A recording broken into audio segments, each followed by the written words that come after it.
Welcome to Blue Pill Podcast, everyone. This is Abe, your host, with my co-host, Lammy Chillmeister. Today is October 19th, 2024. Today is just a nice, crisp autumn night, and I want to provide just a chill Blue Pill podcast today on the theme of fall in the season and Halloween. Nothing conspiratorial, nothing spooky, just some ASMR. So get you a cup of tea. I'm taking an L-theanine. It's good for mood and stress relief. Get you a cup of tea, get you a cup of coffee, maybe a glass of water. If you're feeling frisky, maybe a glass of red wine, some Pinot Noir. Go and sit by the fire if you got a fireplace.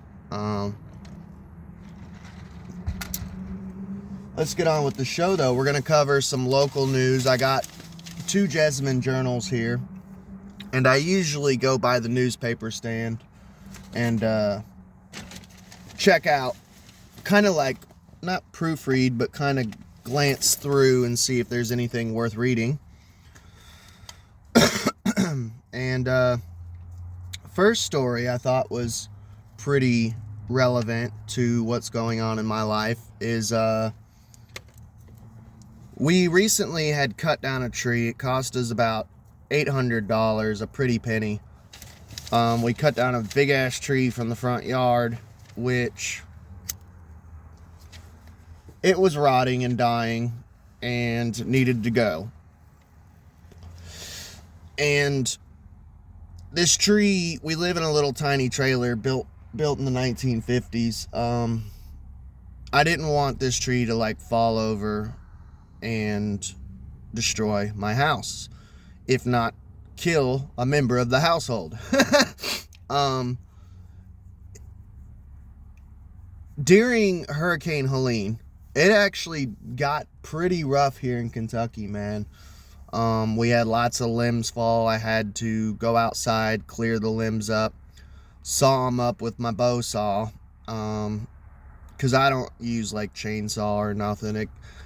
It kind of freaks me out. I'm kind of Amish in that sense of like whenever I cut limbs and stuff, I just go out there, get a ladder, and use a bow saw. I don't know. I might sound like a wimp or something, but chainsaws freak me out. And I actually like trimming up limbs and stuff. I'll go out there with snip branches, use the bow saw. But we had a lot of debris to clear up.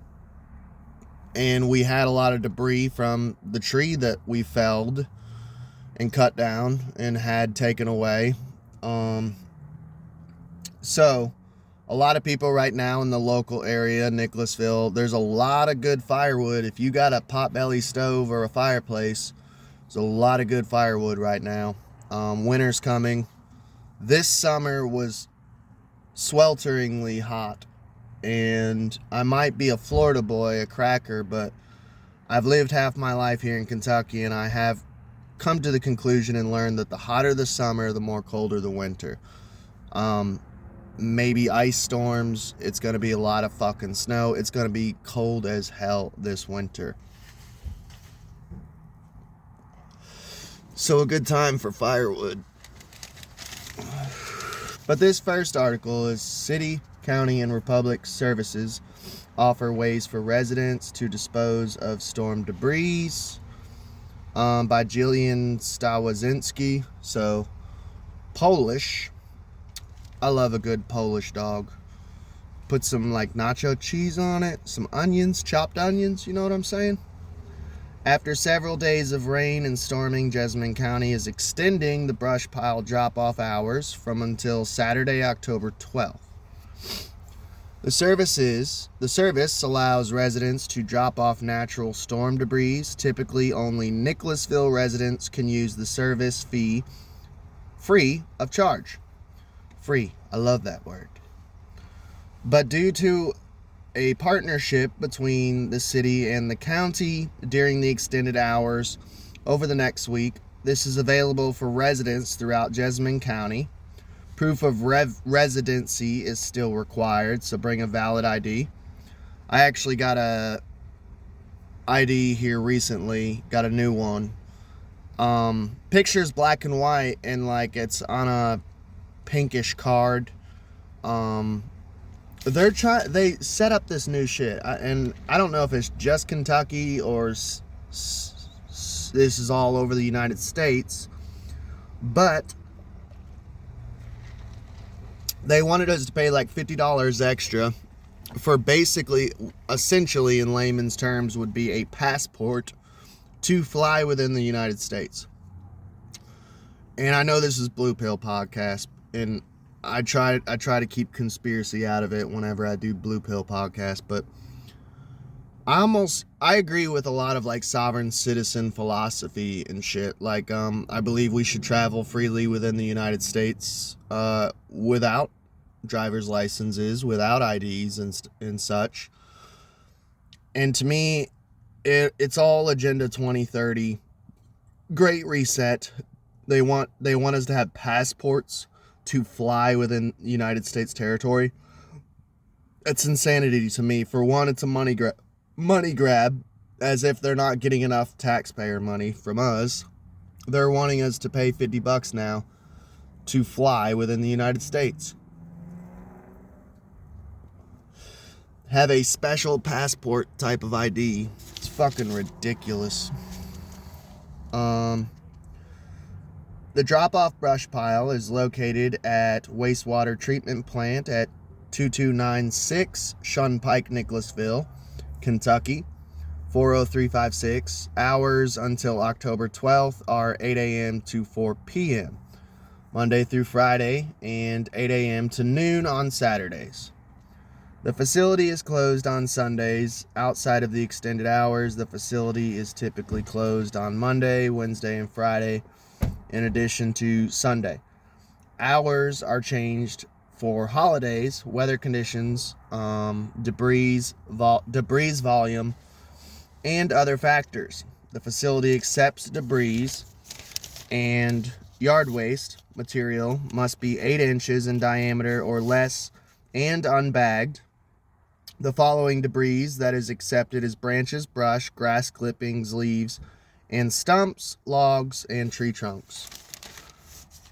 Now that I don't have that tree in my front yard, I don't have to worry about raking.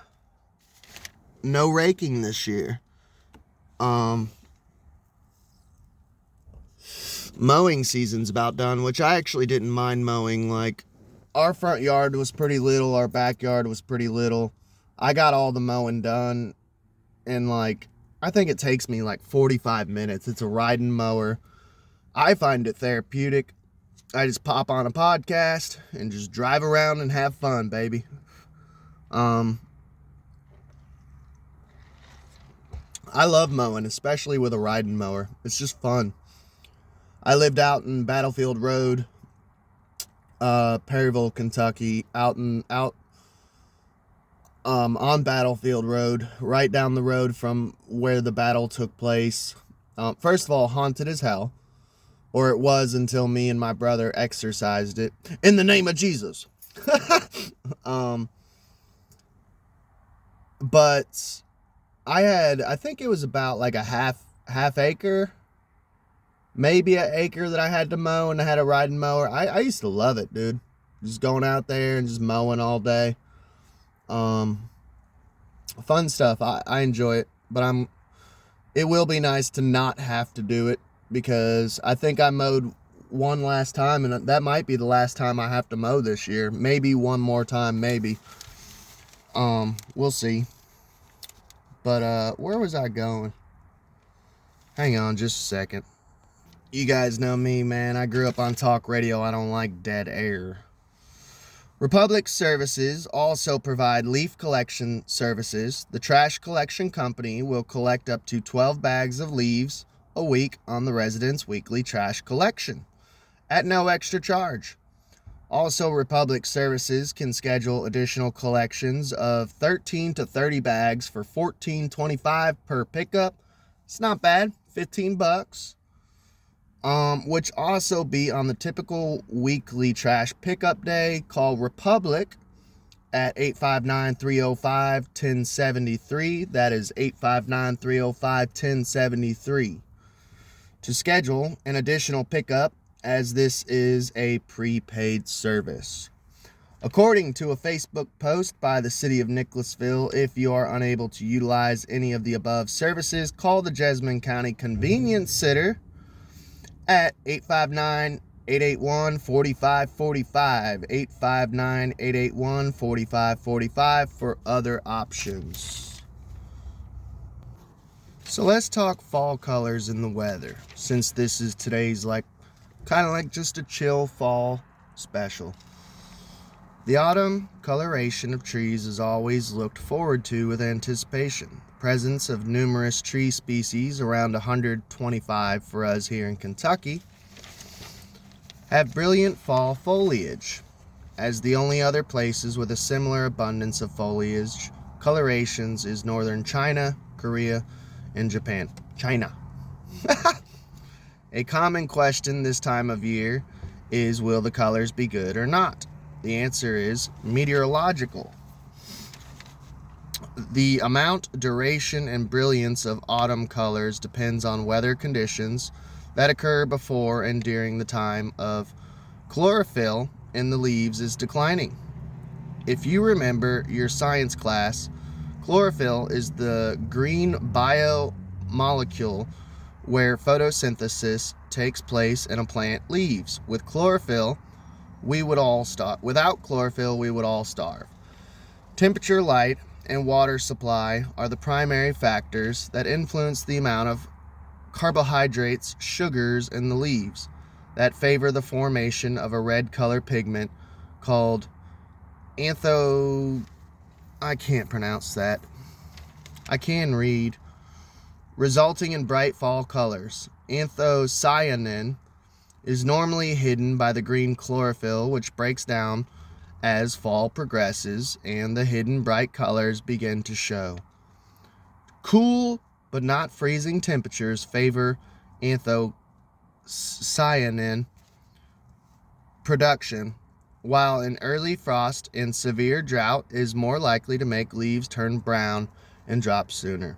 Sunny days favor red coloration, while the amounts of available water in the soil also affects anthocyanin production, with mild drought favoring bright reds. Rainy days occurring near peak coloration will decrease color intensity, and severe summer droughts can delay the onset of fall color and even extend it.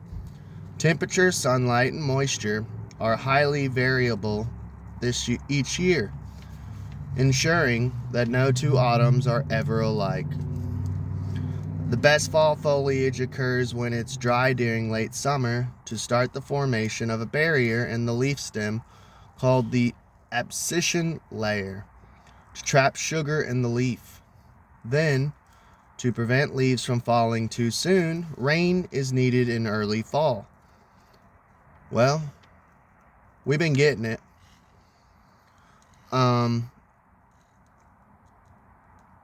An alteration of rain and bright sunshine, along with the gradual dropping of temperatures, gives the most brilliant colors. The prediction for 2024 for our area is to have an average to slightly below average color due to August-September drought period we had. Some yellow poplar and dogwoods are showing color early due to the drought and may drop leaves early. Other species may turn later than usual. Peak fall color usually occurs around the last half of October locally, which today's the 19th, so we're in the last half, which this year may extend into early November. So, that is the weather report. I don't know, man. This fucking blue pill podcast might turn into a purple. Look at this fucking bullshit. Here's why getting a COVID shot during pregnancy is important. What a load of tripe, my Irish Nana would say. What a load of fucking tripe.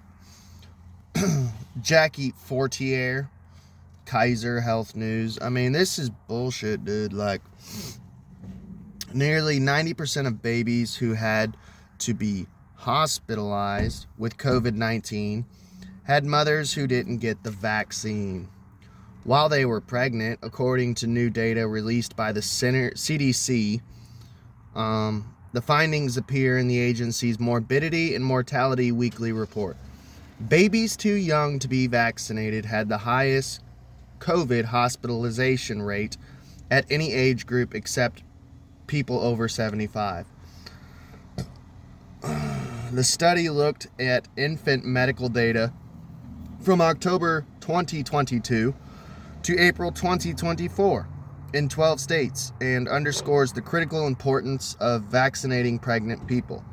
It also echoes what physicians have anecdotally reported for more than 3 years, that people are still skeptical of COVID vaccines due to persistent misinformation. Oh, fuck off.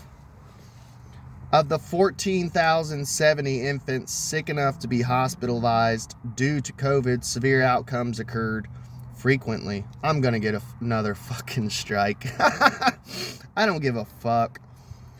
According to the report, excluding newborns hospitalized at birth, about 1 in 5 infants hospitalized with COVID required intensive care, and nearly 1 in 20 required a ventilator.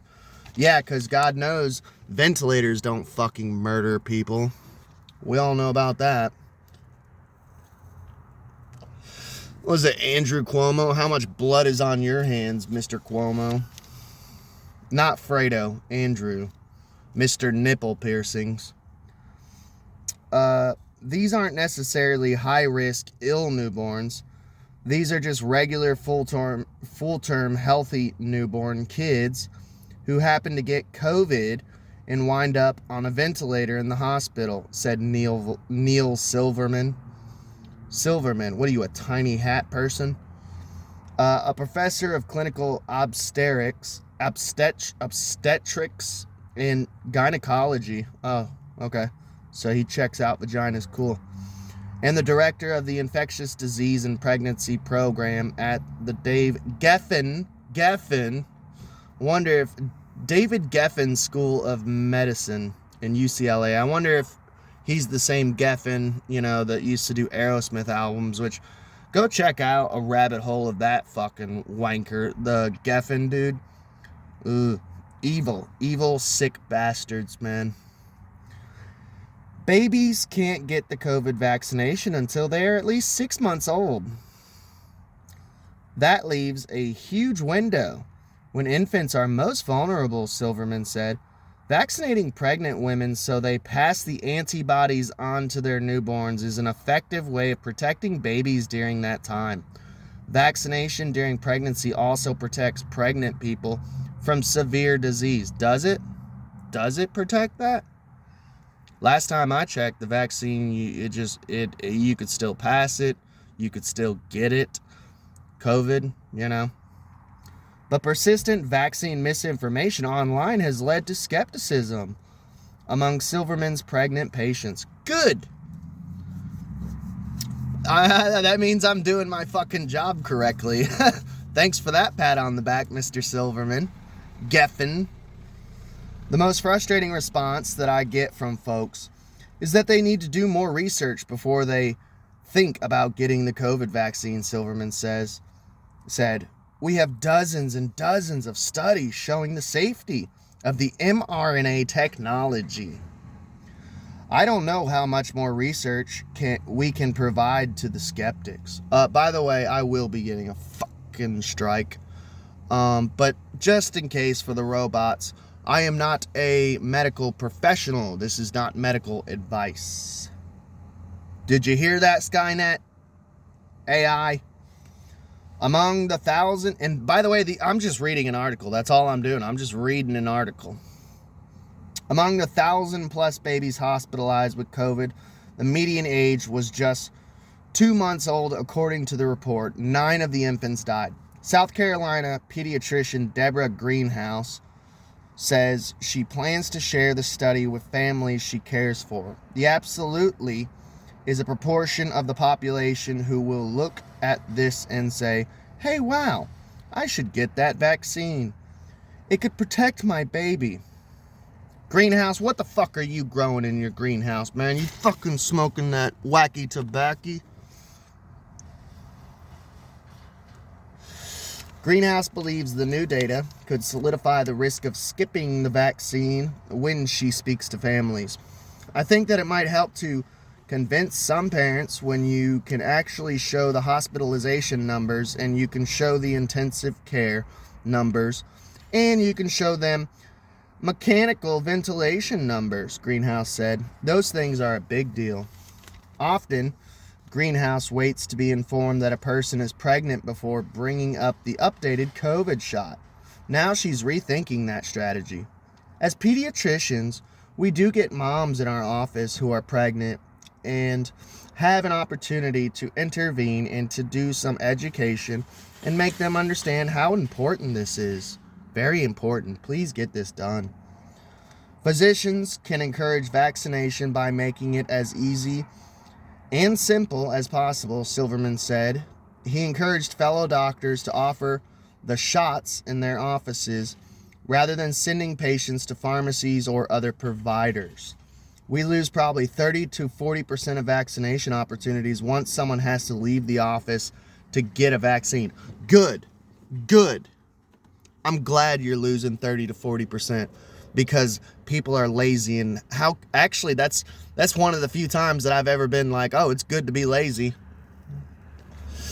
It's good to not think 2 birds, 1 stone. It's good to not be like, oh, that's not convenient. I'll just go home instead. Good. 30 to 40% of lives saved by laziness. Good. By offering COVID shots in their clinics leaves some doctors with a difficult calculation. They are struggling to predict how many patients will be interested in the vaccine and may not be able to return all their excess doses. Many providers can't afford to lose money in doses that won't be used, but they still need to order enough to vaccinate vulnerable. Yes, they are vulnerable to being a fool and getting poisoned, who want the shot. Meaning, leftovers get wasted. Good. Because they do expire. And because of the mRNA technology, they have to be refrigerated at certain temperatures. Keep it cool enough to keep it from ruining. Which it does fucking ruin. It ruins. I'm left in ruins. I did want this to be just a regular Blue Pill podcast, but it ended up turning into a Purple Pill podcast. We ended up getting into conspiracy. I just seen that article and it made me sick, and I was like, I'm not going to skip over it. We're going to talk about it. So, next story. Sometimes I feel that I don't look for conspiracy. Sometimes I just want a blue pill and chill out and do some ASMR, a nice, smooth, calm episode of just enjoying fall and leaves and the seasons. Get you in the mood. But conspiracy finds me. Isn't that fucking crazy? I don't look for this shit. You know, I told you guys it's good to blue pill and shit, but sometimes it just finds you. I almost took a Benadryl the other day after that 4-hour interview with Miss McGillicuddy, which, by the way, my wife is working on it now. It should be out. But I've been having allergy problems, which we are in a high state of pollen and shit right now here in Kentucky. I was having allergy problems. I almost took a Benadryl. I haven't took one since I was a kid. So, seasonal allergies and what to do about them. The early signs of fall are numerous. A slight chill is in the air. Changing colors of the leaves and for many Kentuckians, a stuffy nose, itchy eyes, and sneezing. Yeah, I get like the dry eyes, puffy eyes. That and I smoke marijuana, so, you know. Finding effective relief for seasonal allergies can be crucial for enjoying the season. But if you suffer from seasonal allergies, you know the drugstore can feel overwhelming. From Claritin to Flonase, which I'm a big promoter of Flonase. I love it. I use it like crazy. Flonase is awesome. What's in it? I don't know. I'm not a medical professional. I could be fucking snorting crazy shit. That, and as an ex-drug user, I just love snorting shit, man. I'm a snorter, you know. And all the generic options in between, but the best solution to your fall allergies. What causes seasonal allergies?